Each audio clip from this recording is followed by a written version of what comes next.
Europe 1, au cœur de l'histoire. Retour aux origines. Et aujourd'hui, Franck, c'est une question d'Éric qui veut en savoir plus sur la façon dont nos ancêtres envisageaient l'avenir. Alors justement, nous parlions avec Nicolas Caro il y a un instant. On l'avait fait pas mal dans une émission d'été qui s'appelait Les origines du futur, d'ailleurs avec notre ami Alain Sirou, tous les trois, on s'était bien amusé là-dessus. On parlait de la manière dont nos ancêtres, effectivement, pouvaient envisager l'avenir. Il y a eu énormément d'enquêtes qui ont été faites à partir des années 1950 dans toutes sortes de revues scientifiques et parascientifiques sur le sujet. Et notamment, la grande question, c'était de savoir comment on vivrait en l'an 2000. Et le point commun à la quasi-totalité de ces enquêtes, c'est qu'on parle beaucoup de transport. Toutes les questions de voitures volantes, etc., jusqu'à la téléportation, sur laquelle on avait eu l'occasion de parler.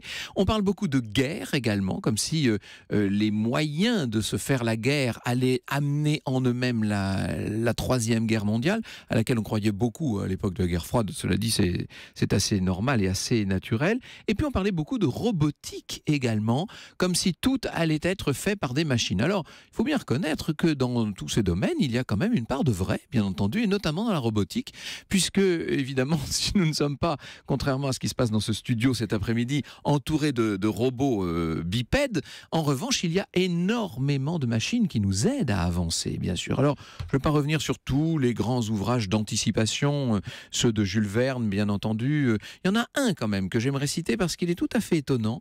Il s'appelle « L'an 2440, rêve s'il en fut jamais ».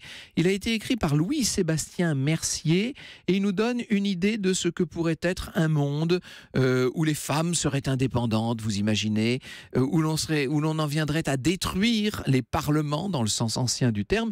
Et oui, car cet ouvrage de prospective hallucinée sur l'an 2440 a été écrit par un certain Louis-Sébastien Mercier, tenez-vous bien, en 1770.